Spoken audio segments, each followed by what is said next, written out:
नमस्कार, मी आरती गुप्ते. अभिवाचन आरतीचं ह्या माझ्या चॅनेलवर तुमच्या सर्वांचं खूप खूप स्वागत.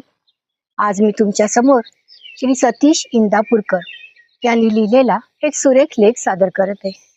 माझी खात्री आहे तुम्हाला तो नक्कीच आवडेल. पण त्यापूर्वी महत्त्वाची सूचना, जर आजचा लेख आणि व्हिडिओ आवडल्यास जरूर यूट्यूबवरच लाईकचं बटन आहे ते प्रेस करा, लाईक द्या, त्याचप्रमाणे शेअर करा व्हिडिओ, आणि यूट्यूबच्याच कॉमेंट सेक्शनवर कॉमेंट करायला विसरू नका. पुष्कळ जण मला व्हॉट्सॲपवर किंवा फोन करून सांगतात की लेख किंवा कथा कविता खूप आवडली, पण यूट्यूबवरती लाईक द्यायला विसरतात. तर लाईक कॉमेंट जरूर द्या, शेअर करा, आणि अजूनपर्यंत जर चॅनेलला काही कारणाने सबस्क्राईब करायचं राहिलं असेल किंवा चॅनेलला नवीन असल्यास जरूर सबस्क्राईब करा. ऐकूया तर. लेखाचं शीर्षक आहे चहा टपरी आणि कॉफी विथ टेबल. ऐकूया.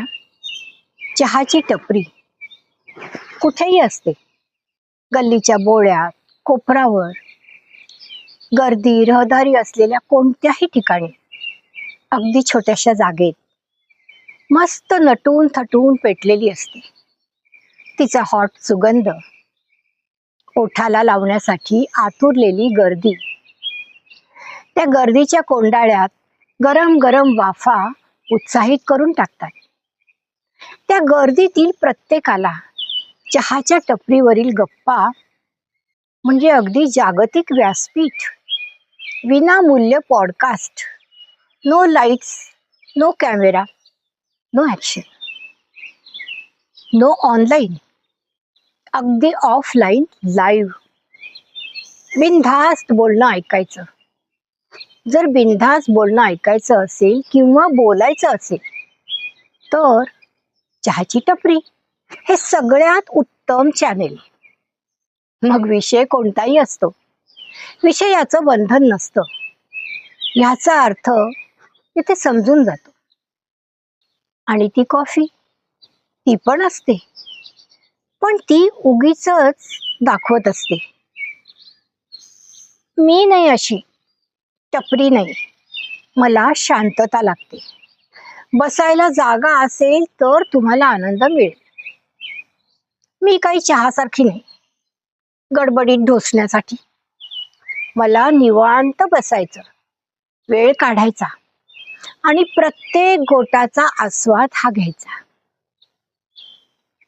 एकट्याने सुद्धा किंवा एखाद्या अगदी जवळच्या व्यक्तीसोबत. चहा म्हणजे गर्दीत मिसळणारा, कोणाचाही होऊन जाणारा. कॉफी म्हणजे थोडी निवांत, स्वतःसाठी वेळ मागणारी. चहा गप्पा रंगवतो, कॉफी विचार रंगवते.